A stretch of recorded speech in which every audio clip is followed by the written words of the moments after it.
if you're sitting in an organization, you're sitting very high above what actually happens at the sales level. Spend some time actually going down and understanding what the sellers have to do because it's more complex.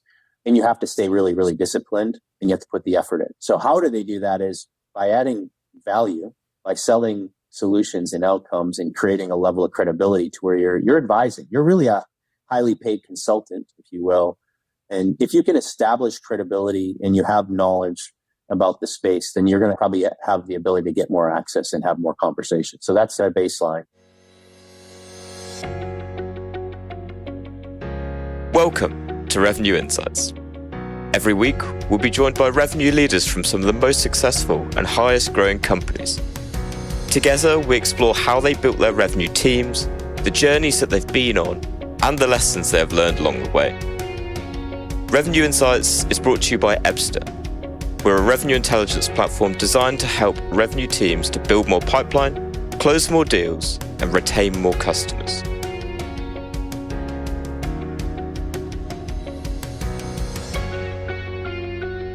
Hello there. You are listening to Revenue Insights. This week, I'm joined by Phenom's GMVP of Sales, Jeremy Bono. Jeremy has led sales and go-to-market teams at ServiceNow, SAP, amongst others, before joining Phenom. Jeremy, pleasure to have you on. How you doing? I'm doing great, Lee. Thanks for having me on. Really appreciate the time. You've got a glittered CV, I'd say, with some of the companies on there. For anyone at home that hasn't come across you before, you've not met, could you give them a bit more context on your story and your background? Yeah, for sure. Outside of working since I was 15 years old, I worked in retail and grocery. I would say my first real start was in search. So I was actually a recruiter. I guess the word headhunter might be a dirty word these days. Who knows how you take that? But I was a recruiter. I was in search. For 3 years, I worked for a search firm, specifically focusing in and around technology, chip design and chip designers, the software that was used for chip designers to design those chips and build those chips. And I learned a ton. It was a really good kind of foray into the business world because you were picking up the phone and smiling and dialing. You had to have good quality phone scripts. You learned about the recruiting process, which is very similar to the sales process. You went out, you did your research, you identified talent, you qualified them, you recruited them, and ultimately helped close them to join the company that you were representing. So I spent a lot of time there, and I really attribute a lot of the success I had and the discipline that I've created in and around that first job. After that, I transitioned into actually corporate recruiting and led corporate recruiting teams. So I kind of took the same philosophy that search had and recruiting had and brought that philosophy inside an organization. And I worked at a company called Cabletron back in the day and built some teams, led some teams from a recruiting perspective, implemented a lot of those philosophies and a lot of that process, and had a lot of success. From there, I actually made it a career transition, which wasn't necessarily easy to do. Two things happened. One, I met my wife, and we've been now together for over 20 years. That was 22, 23 years ago. So that was a really big thing that happened. And two, I made a career transition at the same time. I moved into software. And the way I was able to move from, I would say, line HR and recruiting into software was I was the first US customer of a pioneer in the SaaS space for recruiting software. At the time, it was called RecruitSoft, became Taleo, and then got bought by Oracle later on. I implemented it to drive efficiencies and optimizations and to create really some innovative ways to match candidates to jobs to help the company grow that I was representing from a recruiting perspective, and got introduced to the founders and principals of that company, ended up with a 10-year career there. And that's where I grew up in software. I started in project management. I moved into solution consulting. I moved into sales. I did mid-market sales. I did enterprise sales. I did strategic account management. I did sales leadership. And over that 10-year period of time, I kind of got to see how a really good quality SaaS company, technology company kind of operated in the early days of SaaS, and worked with phenomenal leaders. I think of a few, Mike Gregoire and Guy Gavin and Louis Tetu and Susan Van Clink, and a guy by the name of Jeff Carr that actually recruited me out of solution consulting and got me into sales, because I was actually considering a career in solution consulting, and I had to make at that point a decision on which way I'd go. And he convinced me that I would do very well in sales, and really appreciative of all those folks. There are other names from that period of time, but that was a big period of time for me over that 10 years. 10 years passed there. The industry started changing a bit. You had big companies like Oracle and SAP wanting to get into the cloud game. They're out there making all sorts of acquisitions, which fueled a ton of growth. So I ended up joining SAP. SAP bought a company called SuccessFactors. I knew a lot of folks that joined the organization. One of the names was Sue Van Klink. She actually internally recruited me at Taleo and then recruited me externally to SAP. And I got the chance to really lead teams and kind of cut my teeth on first line sales leadership at SAP. Again, great group of people. And of course, observing some pretty cool leaders like Bill McDermott, Lars Dalgrad, who founded SuccessFactors, and got a chance really to observe how they operated and how they led and motivated teams and how they grew teams. That was an awesome experience that I had, and I learned a lot about first line leadership during that period of time. From there, if you follow my LinkedIn kind of profile, I'll talk about ServiceNow because I think that was the next major growth period for me personally. I was fortunate enough to get recruited in at a really cool time in ServiceNow's history. It was back in 2016. They were looking at kind of building their plan to go to 4 billion by 2020. And to do that, they started to build these business units. I was recruited to build one of those business units. And during that period of time, I got into the ground floor. I was the first go-to-market person that they hired, and I was responsible for hiring and for building the strategy and for growing the organization. And we grew from 8 million to 220 million over the 4 years that I was there, and really attribute that to the strategy that ServiceNow had. And for the first time in my career, I got to see that type of growth being the first one in. It was sort of like a startup inside of a very large funded organization. I had a mentor and a boss that empowered me and had high standards. His name was Craig Pratt, but also I learned just a hell of a lot from in terms of how to scale and grow the organization. So at the end of that period of time, like I say, we're about 220 million, 100 people across the globe. We experienced major growth from about 150 customers to 1,200 customers. We were able to retain those customers. ServiceNow did such a great job with their platform that we had customers coming to us asking to speak and do references and things like that. And if you sold software, been in the software world, that doesn't always happen. So again, just a great organization and awesome experience. And then from there, I left and kind of dipped my toes in startup world again and experienced the transition and helping a company kind of find their product market fit and transition from a kind of a point solution to a platform. And then I ended up here where I am now today at Phenom, which is interesting because I started in recruiting, as I mentioned, and now I'm back with a company that has a whole platform that started in recruiting and talent acquisition with candidates and things like that. And now we have a whole platform for driving a full-on experience across the organization. And here I am today leading teams, driving revenue, helping this company kind of scale and grow. In the phase that we're at, just briefly, is we're now in a phase where we're trying to bring people together, create some level of scale and predictability so we can maybe go IPO at some point in the future and or scale and grow the company to a lot larger where we are today. Amazing. And so where I want to begin is you joined Phenom, was it 18 months ago? Yeah, roughly. So when you first joined, could you just give a kind of a before and now in terms of the makeup of the team that was reporting into you from what it looked like when you first joined to what it's looking like now? Yeah, sure. Yeah, it's about 18 months ago. If you know, we also had another impact to the market we've been all dealing with during this period of time. So I think when I joined, it was just before some of those market conditions changed. And I was asked to lead some of our enterprise in verticals. So net getting my feet back in the water of net new selling, acquiring net new logos. And then the other reason that I joined was to help the company kind of scale and grow and mature in terms of our processes and things like that. So I've got a bunch of side projects that I'm responsible for. I wouldn't say a lot has changed. I mean, the market conditions certainly have impacted every company in the space. And if you look just outside of Phenom for a little bit, I think in general, a lot of companies, the way they scale is just by throwing bodies at things. And that doesn't always work. In fact, it only works when you have really good understanding of how you scale and grow, and then you can apply the body to it. So understand the unit economics and understanding the really important things of like, if I apply a human being to something, then I am going to get a yield out of it. So I think This company has done a really good job at making sure that we balance the need to hire with the balance to make sure that we create predictable and scalable processes that allow us to grow. So that's where we're spending our time right now, outside of just kind of growing the company. And in our space, we're the leader in our space. We had a ton of innovation over the period of time. So you can imagine when you have a lot of innovation, a lot of growth quick, you have existing employees, you have new employees, you have new process and new ways that you need to operate, new ways that you need to enable. So all of those things are all happening once. If you've seen anything, for me, what gets me out of bed is growth. It's the challenge of growth. It's the fun of growth.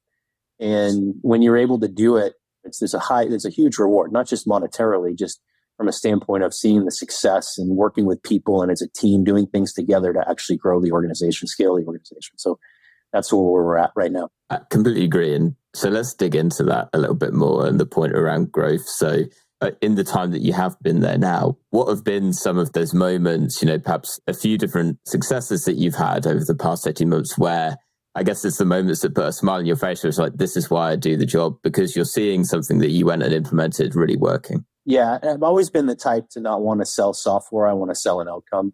That's what excites me. So figuring out what that outcome needs to be for that individual customer is really critical. So I think what we've really focused on here is good, solid discipline. This company already had pretty good sales discipline, but applying another lens to it and another layer to it around value selling and doubling down on really good discovery and focusing on how we can advise the customer, listen to the customer based upon their problems, and ultimately how it impacts the business. So we've spent a lot of time on doing really good discovery, taking that kind of problem solution value and building business cases with our constituents, with our champions, and helping them get projects approved when budgets are really, really tight and being questioned. They might have the budget, but it has to go through a whole nother layer of getting it released. In order to do that, you need to be really, really effective at your value thesis and why you're doing this for the organization. Because any good leader isn't just going to buy software to make their lives either. It's got to make an impact to the business. So a lot of the time that we've been spending as an organization has been, how do we create the skills or improve the skills around business value outcomes for our buyers? And oftentimes the buyers don't know how to do this, right? They don't spend all day, every day pitching projects and buying software. So we're really advisors to help them do that. And to do that, you really have to go deep. You have to build trust. You have to create credibility. You have to advise. You have to understand the space. So those are a lot of the things that we're doing from a sales execution perspective. The other thing that's interesting is because of the market condition, the number of influencers and constituents involved in the process has just multiplied. And you have to make sure that you're not just staying single-threaded. So it's a team sport. It's always been a team sport. Nobody wins alone. Leveraging the company and your team to build the relationship with the customer is really, really critical. And then the way that customers want to engage has kind of followed suit on how they buy consumer technology. They may not want to talk to you. So you have to think about, in the age of AI and automation, how you interact and engage with your buyers, how they actually want to collect and learn. Nurture is going to be all automated in the future. It's already started. So leveraging technology, we have some projects going on in our organization and how we actually can do automated discovery and then an automated demo based upon that. Because a lot of times you're talking as a sales team to people that maybe don't have budget or the timing's off from a standpoint of buying, but they want to learn about your organization. And sometimes they don't want to talk to you. They want to engage in a way that they engage buying a pair of AirPods or another consumer product. So many different ways that I feel like I could take that, but I'm going to focus on the first one. Yeah. You talked about like really trying to hammer out the discovery process there. Could you perhaps give to those listening, like, what would your tips be to them for really, like, one, why is a good discovery process valuable? And two, tips for really nailing that. Yeah, I would say forget about your product and be super curious. Those are two pieces of advice that I can give. All of us, probably, if we've been in sales long enough, have probably subscribed to some sort of methodology to help you get better at your craft. Value selling is one. We worked with a number of players, but I really like a company called Visualize, who's a founder, and CEO, Scott Angelis. We used him at ServiceNow. And what they were really, really good at is simplifying that down. And if you think about it, here I call it the Power Five. I talk about the problem. And as a salesperson, you're trying to dig and discover what the problems are and why they are. And you don't snorkel, you're actually scuba diving down into why it's important. And if you stick with the problem and have a real good clarity around the problem, then you can move on to the next phase of the process. And by the way, on the problem, it's really important you get down to how it's impacting the business. So somebody might want to accomplish something, but it may not have a business yield to it. So the project will probably never get approved, especially in times like this. So if you can figure out what that problem is or problems are and make a connection to how it's impacting the business. Is it impacting the customer? Is it impacting their ability to grow? Is it impacting their ability to drive more revenue? What is it impacting? You're going to have a high level of success at selling whatever you're selling. So the next one is really about the solution. And immediately with my team, even myself, sometimes when I get into it, I want to talk about our product and our solution. It's about how they're thinking about solving the problems that you just spent time learning about before you even talk about your product. So what have they tried before? How are they thinking about solving it? Why are they thinking about solving it that way? What do they think is going to be the outcome as a result? And then ultimately, once you understand their psychology around how they're going to solve the problem, you can start asking questions about how that you might be able to help them solve the problem with your product or your service or your offering. And then you dig into, once you nail that, I would say you dig into more around the value. So again, any executive needs to provide a return or justification, a business justification of why they're doing something. It has to benefit the greater organization. It has to drive value. There has to be a yield. So how are they thinking about that is a conversation. And what type of yield and outcome do they expect? Do they need to report on? And really spending some time aligning with the value thesis is really, really critical. And then you get into the other two aspects of like, all right, well, who else needs to get involved? So this is around the power base in the organization, or all the people that can either say no, yes, or stall what you're trying to do or what they're trying to do, really what they're trying to do, and you're helping them through it. And as I mentioned earlier, the number of constituents has only increased over the course of the last few years, and it's making the complex sale more complex. So sitting down and understanding all of that is really critical. And whether they're going to be a supporter or whether they're not going to be a supporter or whether they have a different idea for a different solution, it's almost a conversation in itself. And if you're really good at all this and really efficient at all this, you can get to the last step, which is really, okay, well, we've had a good conversation. Can we develop a plan? Did you actually do your job? Can you get to the next step? Often the next step in many cases might be, all right, show me how you can solve the problem. It's a demo, but it's in the concept of problem, solution, value. So you're delivering that back. Before that, you're confirming a lot along the way. So you have a really good sense. So that's the discovery. Like that's kind of the philosophy that I was taught, and that I've learned. And there's probably a lot more to it, but being really curious and digging into it and making sure you have a really good understanding before you move on all of these aspects are really critical. And that'll help you drive a really good quality cycle. Perfect. And you alluded to it there, which was the second bit that I wanted to dig into, particularly when you say, being curious around it. And it's around those, the number of influencers that are included. And so I guess to add a bit of context to what you were mentioning, I think when we ran our analysis of about 37 billion of pipeline recently, it was 10 influencers typically are involved in the sales process. And the amount of people that I tell that to, they're just like, really?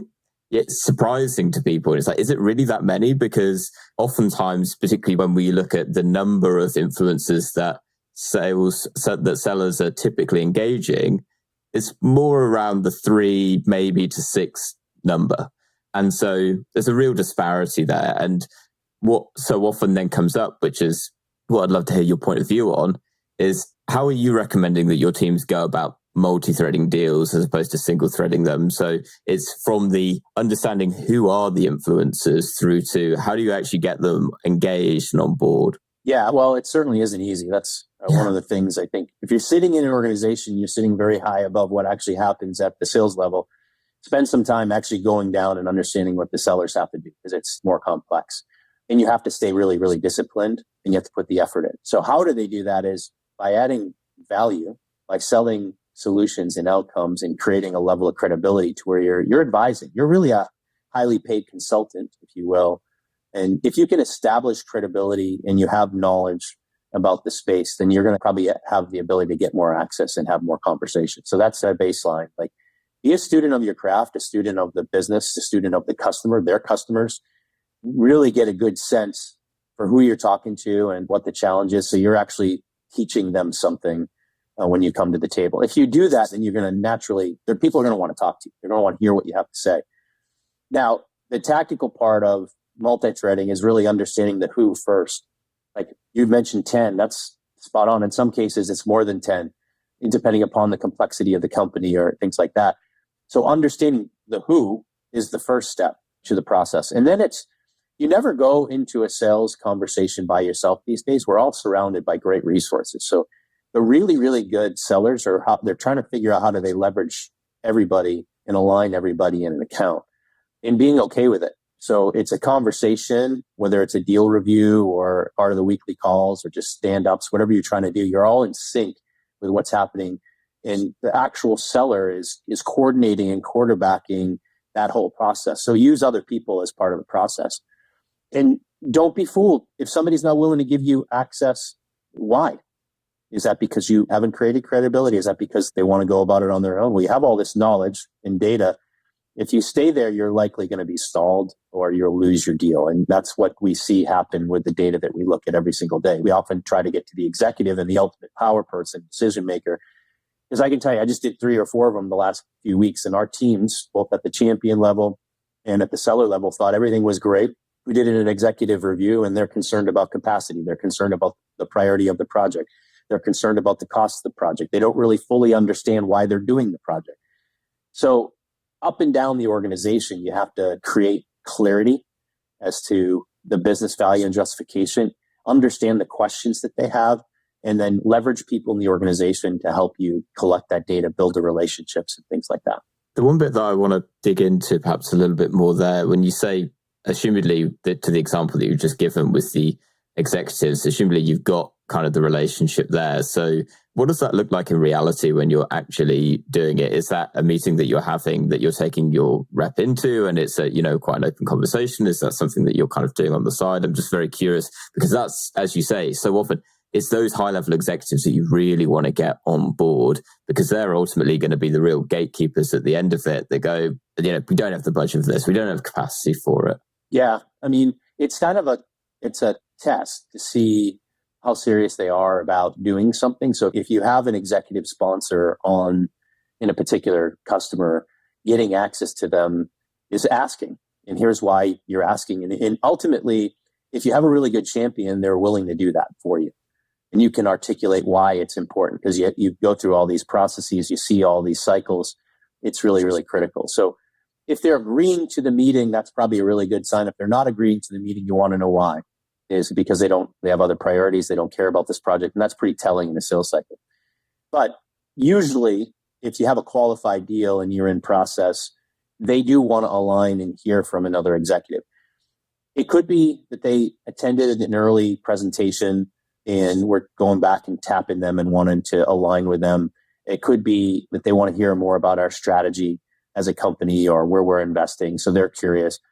And from our side, obviously, we're interested in aligning in confirming a lot of the things we've heard along the process between the two teams. They're managing a team. We're managing a team I'm managing a team from a sales perspective. So those tend to be one-on-ones. I find that one-on-ones are really, really the best because you have no other distractions.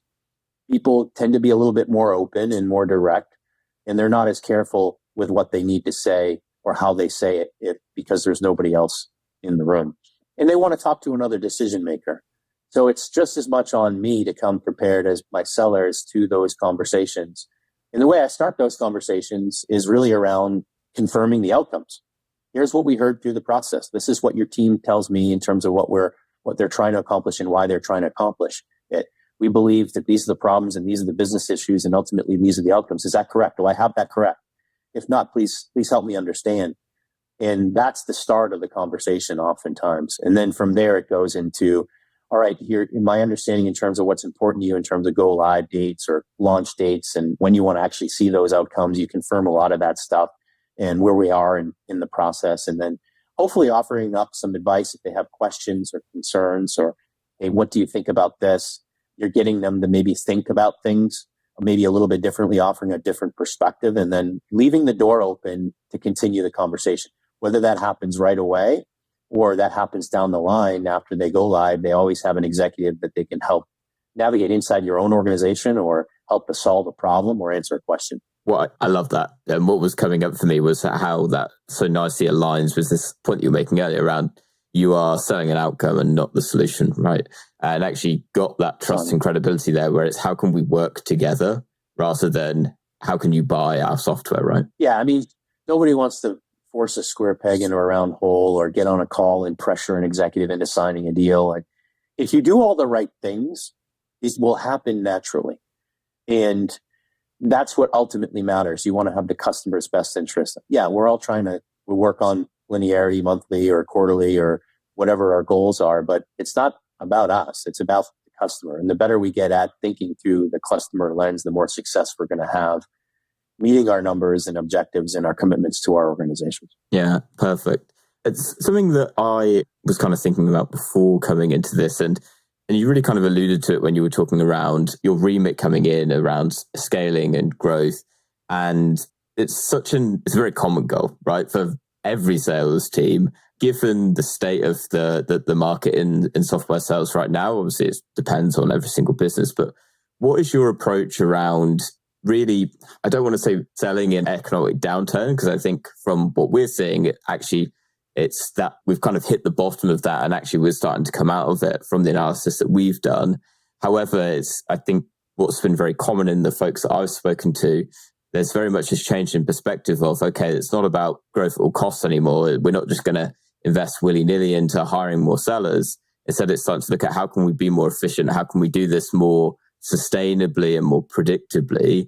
So how do you approach that with your teams? Yeah, good question. I guess I'd start at a macro level. Like, if you don't have your house in order as it relates to the rest of the organization, then your revenue engine is going to suffer. So what I mean by that is, do you have a good product? Is it reliable?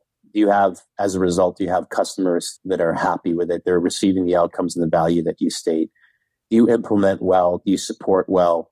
Do you have a good relationship with the customer? Like, it sounds really basic, but it's super important, because if you don't, then it creates barriers and brand problems, barriers from a sales process or brand problems in the market, both of which you have to overcome from a sales perspective.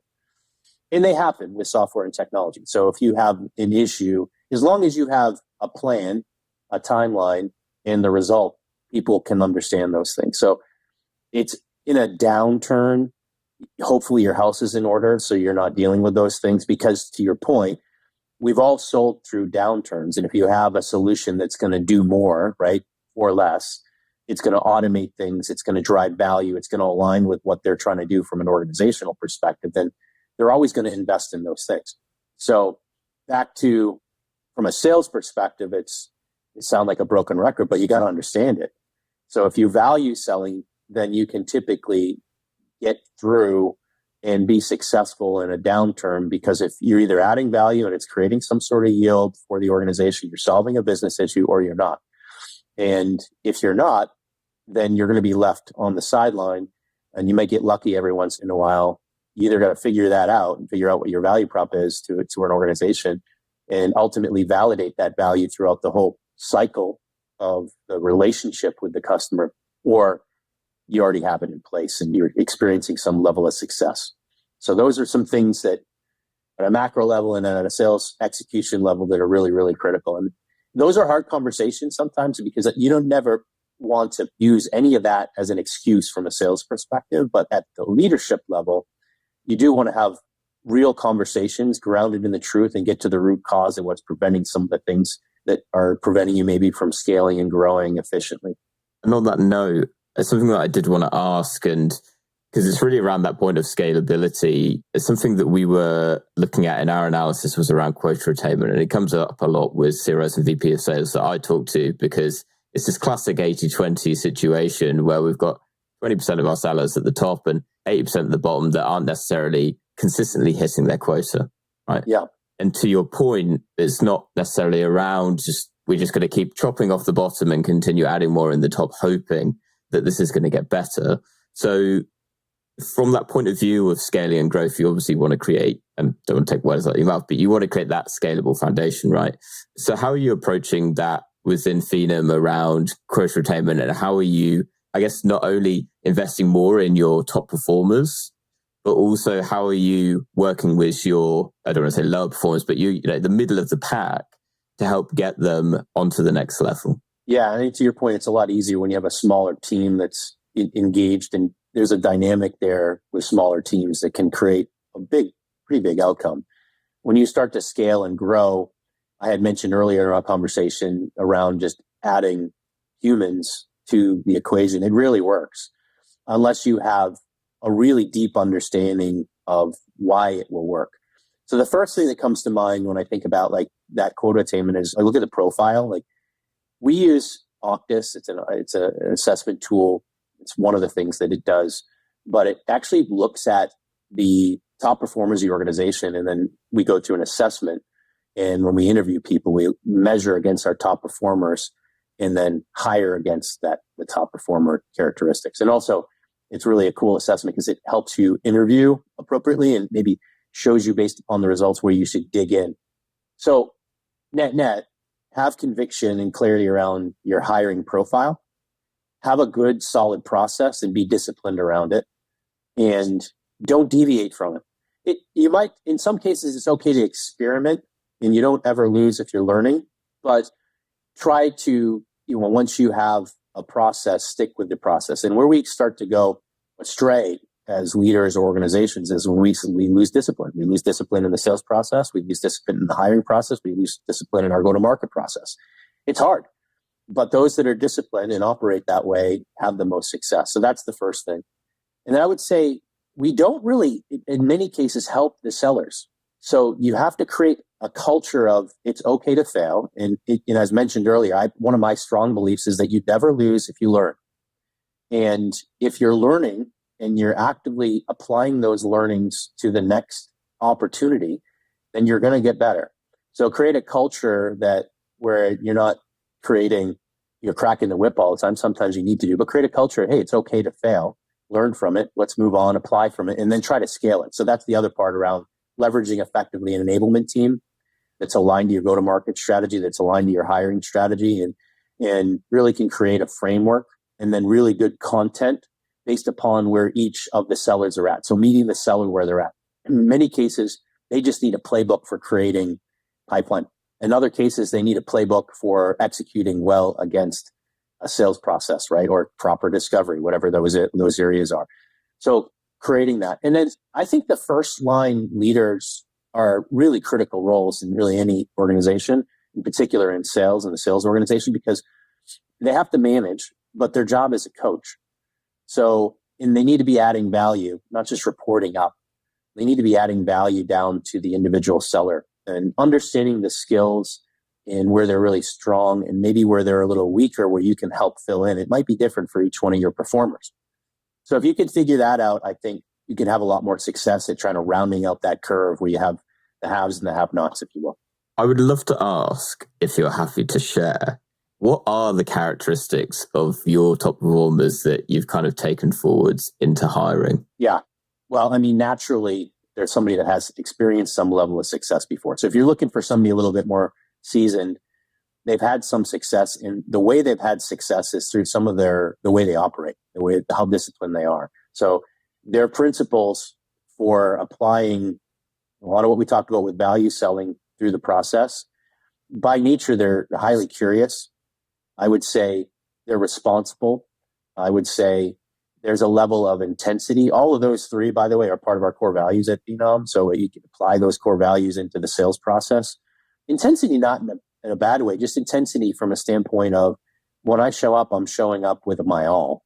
So there has to be a will there, and then the skill is the other part. So I think in our space, the knowledge around the industry and the product are really critical, because you might find yourself in a conversation like this one-on-one where you can't rely on somebody that supports you, whether it's a solution consultant or somebody that's helping you with a level of expertise or somebody that's strategy or transformation. maybe they're asking you business questions. You really have to have a good, solid understanding and interest to be able to coach, advise, and know the product. So you can apply it in that moment, in real time, situationally. And then from there, I would say back to the will, it's, I want to win. I want people on my team that wants to win. I want people on my team that want to be the best. I want people on my team that really take it seriously, that this is a craft and this is about developing their craft. I want people on my team that operate like a team, that really, they leave their ego aside and they look at the customer and the company first and what they can apply to help really solve problems and drive success. Those are some of the things that I think about when I hire people and the people that I want to work with. I love that. And also obviously love that it aligns with the cultural values of the company as well. And seeing that filter down, not just from the folks in the C-suite, but all the way down into the frontline sellers. And I'd imagine that has a profound effect when you're selling to people as well, because that's the same kind of cultural value set that everyone is pulling from. Yeah, absolutely. Sometimes you get it wrong, but nobody's perfect. Admit it, learn, move on, apply those learnings and keep going. Yeah, absolutely. Jeremy, final question. What is one book that you would recommend to other revenue leaders? Yeah, I'll give you a book, but I kind of look at this question maybe as how I might develop myself. It's on us individually to take ownership of our own development. Now, we need help along the way. We need mentors. We need advice. We need perspective. But oftentimes people show up and what are you going to do for me? Now, what are you going to do for yourself? Because ultimately, we own our own development, no matter what level in the organization. So I'll talk a little bit about how I do that myself, but I'll give you the book first. And I mentioned Craig Pratt, who is my direct leader and also a really good friend and mentor at ServiceNow. He gave me a bunch of good books, but one of them is Ego is the Enemy by Ryan Holiday. So just a basis of all of us have ego naturally. It's the human nature. So some of us have more than others, but how do you set that aside? And it's not about me. It's about us. It's about the organization. And I think that was a really short read, good book that obviously the name of the book says a lot of what's in the book, but I'll leave it with you and the listeners to maybe pick up the book and learn a little bit more about it. I'm a big fan of David Novak. He was the chairman and CEO of Yum Brands. When he retired from Yum Brands, he went out and built a podcast where he interviews some phenomenal world-class leaders. You name it, that person's been on his podcast. He's a big fan of leadership. He's a big fan of recognition. And he kind of has developed the next part of his life and his career helping other leaders develop themselves. So I'm a big fan of what he does. He talks about taking people with you and to get big things done. And you got to have people when nobody does things on their own. I can tell you, I had a world-class team at ServiceNow. We had world-class teams at SuccessFactors. We have a world-class team here. You don't do anything on your own, and you want to be a part of that because it's bigger than yourself, right?